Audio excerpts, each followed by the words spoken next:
जय माता रानी दोस्तों, आप सभी का बहुत बहुत स्वागत है आपकी अपने चैनल राधा कृष्ण ऑफिशियल में। उम्मीद करती हूँ आप लोग बहुत अच्छे होंगे। तो ये बताने के लिए कमेंट बॉक्स में जय माता दी जरूर लिखिएगा। तो चलिए दोस्तों, आज हम इस वीडियो में जानेंगे कि बिना कलश स्थापना किए, बिना अखंड ज्योत जलाए हम माता रानी की पूजा कैसे करें, और माता रानी को बुलाने से पहले हमें कौन कौन से कार्य है जो जरूर कर लेनी चाहिए, और छठ पूजा कब है। चैती छठ पूजा बहुत सारे लोग करते हैं, तो चैती छठ पूजा कब है, तो इसी के ऊपर आज का मेरा ये वीडियो है। तो ये वीडियो आप लोगों के लिए बहुत उपयोगी होगा, क्योंकि इसमें बहुत कुछ आप लोगों को जानने को मिलेगा।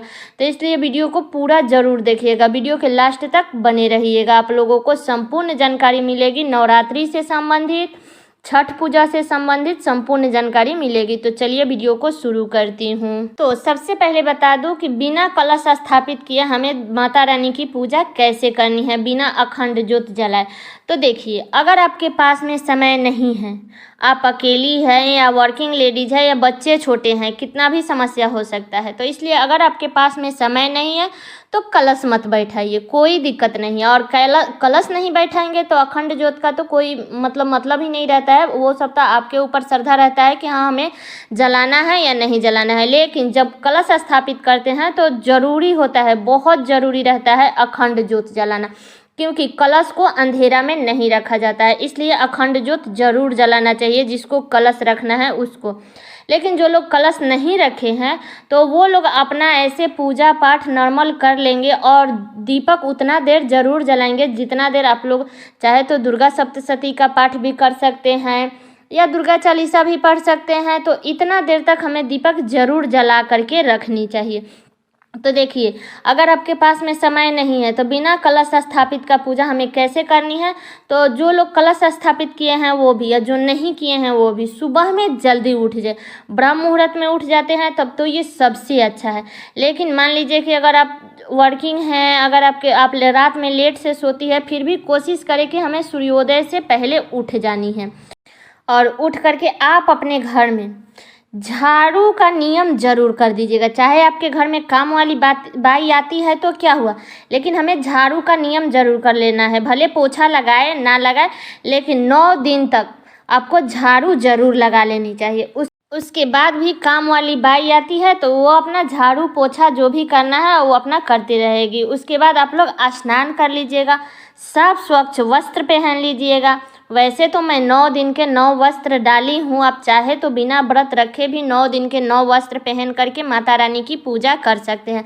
या 9 दिन की 9 वस्त्र नहीं पहन पाते हैं तो केवल आप नवरात्रि के दिनों में लाल पीले सूट या साड़ी पहन करके भी पूजा कर सकती हैं। जब स्नान कर लेती हैं, साफ स्वच्छ वस्त्र धारण कर लेती है, इसके बाद आप अपने पूजा घर में जाइएगा। और पूजा घर में बाई से पोछा कभी नहीं लगवाना है, हमें खुद के हाथ से पोछा लगाना है। तो आप पूजा घर में ना तो झाड़ू लेकर के जाया जाता है, आप लोग कपड़ा से बाहर दीजिएगा, या पूजा रूम के लिए आप लोग अलग से भी झाड़ू रख सकते हैं। तो पोछा और झाड़ू हमें खुद करना है। उसके बाद आप माता रानी के अगर कलश रखे हैं तब तो हमें फ़ोटो नहीं उठा करके पोंछना है, ऐसे कपड़ा भिगा करके पोंछ देना है। लेकिन अगर कलश नहीं रखी है तो फ़ोटो को अच्छे से साफ सफाई कर लीजिएगा। उसके बाद आप लोग मंदिर में दीपक जला लीजिए, धूप बत्ती जो आता है वो जला लीजिए। इसके बाद माता रानी का पूजा कीजिए। तो माता रानी के 9 दिन का 9 भोग भी है, बड़े छोटे छोटे भोग है। आप लोग चाहे तो आप लोग पहले से तैयार कर सकते हैं, और नहीं कर सकते हैं तो आप लोग बादाम, इलायची दाना, ताल मिश्री ये सब का भी भोग लगा सकते हैं, फल का भी भोग लगा सकते हैं, कोई दिक्कत नहीं है। आप लोग चाहे तो जो भी भोग लगाएं, तो एक बात का ध्यान रखें कि उसमें लौंग और इलायची एक एक ही सही आप लोग ज़रूर डालिएगा, हर दिन डालिएगा। और माता रानी को अड़हुल का फूल मिलता है तो वो चढ़ा दीजिएगा, क्योंकि माता रानी को अड़हुल का फूल बहुत पसंद है। उसके बाद आप लोग दुर्गा चालीसा का पाठ दुर्गा चालीसा पढ़ सकते हैं, या सप्तशती का पाठ भी कर सकते हैं। बिना व्रत रखे भी एक एक अध्याय अगर रोज़ पढ़ लेते हैं तो ठीक है, नहीं तो वैसे तो जो लोग व्रत रखते हैं वो तो पढ़ते ही हैं, वो लोग एक पाठ रोज़ पढ़ते हैं। बड़े छोटे छोटे ऐसे उनका जो अध्याय होता है वो छोटे छोटे होता है, और नहीं तो कितने लोग नवरात्रि में 9 बार अध्याय को समाप्त करते हैं। तो देख लीजिए, बाकी आपकी इच्छा है। उसके बाद आप आरती जरूर कर लीजिएगा कपूर से, दोनों टाइम इसी प्रकार से हमें व्रत रखना है, पूजा करना है। कलश स्थापना जो भी किए हैं, अगर कलश स्थापित किए हैं तब तो वहाँ अखंड ज्योत जलाना जरूरी है, लेकिन अगर आप नहीं किए हैं कलश स्थापना तो इस विधि से, एकदम सिंपल विधि से आप लोग पूजा कर सकते हैं, कोई दिक्कत नहीं है। अब इससे साधारण विधि से और क्या माता रानी की हम पूजा करेंगे, तो ऐसे आप लोग कर सकते हैं। अब चलिए जान लेते हैं कि क्या नवरात्रि में शैम्पू और साबुन, सर्फ ये सब लगा सकते हैं। तो देखिए, आप अपने घर का नियम देख लीजिएगा कि आपके यहाँ लगाया जाता है या नहीं लगाया जाता है। अगर लगाया जाता है तो ज़रूर लगाइएगा, नहीं लगाया जाता है तो मत लगाइएगा। कितने लोग नहीं लगाते हैं, बेसन से 9 दिन तक नहाते हैं, तो आप अपने देख लीजिएगा। क्योंकि हमारे यहाँ जो भी व्रत रखते हैं तो उस दिन साबुन, शैम्पू, खैर बाल तो हम लोग नवरात्रि में धोते ही नहीं हैं, जिसका मतलब पीरियड आ जाता है वही लोग धोते हैं, बाकी कोई नहीं धोता है। तो साबुन, शैम्पू जो लोग व्रत रखते हैं तो हमारे यहाँ नहीं लगाते हैं, और जो लोग व्रत नहीं रखते हैं वो लोग अपना लगाते हैं। क्योंकि ऐसा माना जाता है कि उसमें पशुओं का मतलब बहुत सारे चीज़ यूज किया जाता है, इसलिए व्रत त्यौहार में साबुन, शैम्पू लोग नहीं लगाते हैं। बाकी आप अपने घर का नियम देख लीजिएगा। अब चलिए जान लेते हैं कि क्या नवरात्रि में हम बाल कटवा सकते हैं। तो देखिए, नवरात्रि में आप लोग बाल मत कटवाइएगा, क्योंकि नहीं कटवाया जाता है, ये मतलब अच्छा नहीं माना जाता है। आप 10वीं के दिन से, प्रतिपदा से एक दिन पहले आप लोग कटवा सकते हैं, या 10वीं से आप लोग बाल कटवाइएगा। तो इस बात का आप लोग ध्यान रखिएगा। और एक बात और बता दूं कि जो लोग नवरात्रि के 9 दिन का व्रत रखे हैं उन्हें कन्या पूजन जरूर करना चाहिए। इस बात का हमें ध्यान रखना चाहिए कि उन्हें कन्या पूजन जब तक नहीं करते हैं तब तक नवरात्रि का फल ऐसा माना जाता है कि प्राप्त नहीं होता है। लेकिन जो लोग मान लीजिए एकम और नवमी, अष्टमी का व्रत करते हैं, तो वो अगर चाहते हैं कन्या पूजन करना तो वो उनके ऊपर श्रद्धा की बात है। अगर आप करना चाहते हैं तो बिल्कुल कर सकते हैं, लेकिन अगर आप नहीं करना चाहते हैं तो कोई दिक्कत नहीं है। लेकिन जो लोग रखे हैं, कलश स्थापित किए हैं, उन्हें कन्या पूजन जरूर करना चाहिए। उन्हें कन्या का पांव पूज करके ही अपना व्रत खोलना चाहिए। और एक बात और बता दूं कि बहुत सारे लोग ना दुविधा में पड़े रहते हैं कि अब की बार मैं नवरात्रि का व्रत उठाऊं या ना उठाऊं, सोमवती अमावस्या का व्रत उठाऊं या ना उठाऊं, क्योंकि खरमास है। तो देखिए, इस खरमास में सिर्फ शादी नहीं होता है, बाकी सारे कार्य होते हैं।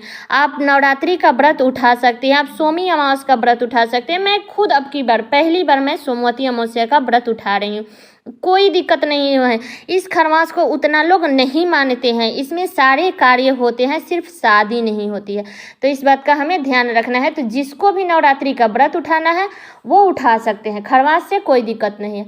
और आप माता रानी को दोनों टाइम भोग लगाइएगा, चाहे आप व्रत रखी हैं तो भी लगाइएगा, नहीं रखी है तो भी लगाइएगा। नवरात्रि में ऐसा माना जाता है कि माता रानी पृथ्वी पर आती है, इसलिए हमें दोनों टाइम भोग लगाना चाहिए और दोनों टाइम पूजा पाठ जरूर करना चाहिए। ना तो व्रत अगर नहीं भी रखिए फिर भी हमें दोनों टाइम धूप बत्ती ये सब जरूर करना चाहिए, दिया जरूर जलाना चाहिए। अब चलिए सबसे ज़रूरी बात जान लेते हैं कि देखिए, अगर आप कलश स्थापना करना चाहती हैं तो आप एक दिन पहले ही कलश खरीद लीजिएगा, क्योंकि अब की बार मंगलवार से नवरात्रि शुरू हो रहा है।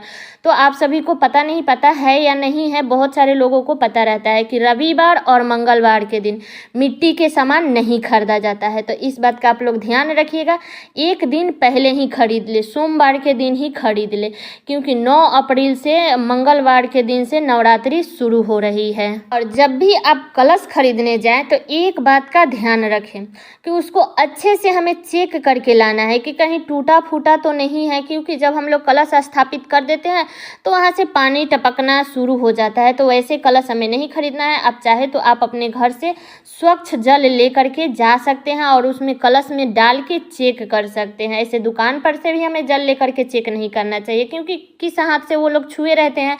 तो इसलिए आप अपने घर से लेकर के जाएं, उसको अच्छे से मतलब कि चेक कर ले, इसके बाद आप कलश को लाइएगा। और सोमवार के दिन ही, जिस दिन सोमवती अमावस्या है उस दिन ही आप लोग खरीद लीजिएगा मिट्टी के बर्तन। अगर आप लोग नहीं खरीद पाती है तो आप लोग मजबूरी में क्या कीजिएगा कि लोटे में भी कितने लोग कलश स्थापित करते हैं। लेकिन देखिए, जो कलश का मतलब होता है, जो लोग स्थापित करते हैं तो कलश मतलब कलश ही होता है। तो इसलिए आप लोग मिट्टी के कलश ही स्थापित करें। मजबूरी में इंसान लोटे का कलश बना करके स्थापित करता है। अगर जई जमाई है तो उस पर तो मिट्टी का ही कलश रखना चाहिए। अब चलिए जान लेते हैं कि माता रानी को बुलाने से पहले हमें कौन कौन से कार्य पहले से ही करके रखना चाहिए। तो देखिए, जब भी आप मंगलवार के दिन माता रानी आ रही है हमारे घर में तो उनको बुलाने से पहले हमें चुंदरी, फोटो, गंगा जल और मंदिर की अच्छे से साफ सफाई हमें पहले से ये सब कार्य कर लेना है। और कलश हमें ध्यान रखिएगा कि रविवार और मंगलवार के दिन मिट्टी के सामान नहीं खरीदा जाता है, तो इस बात का ध्यान रख लीजिएगा। अब चलिए जान लेते हैं कि छठ पूजा कब है। तो देखिए, कई लोग हैं जो दोनों छठ पूजा करते हैं, नवंबर का भी करते हैं और चैत जो अप्रैल का भी करते हैं, और कई लोग हैं जो सिर्फ नवंबर का करते हैं, और कई लोग हैं जो सिर्फ अप्रैल का करते हैं, और कितने लोग दोनों छठ पूजा करते हैं। तो देखिए, ये जो छठ पूजा होता है ना, वो 4 दिवसीय होता है और ये नवरात्रि के दौरान ही शुरू होगा।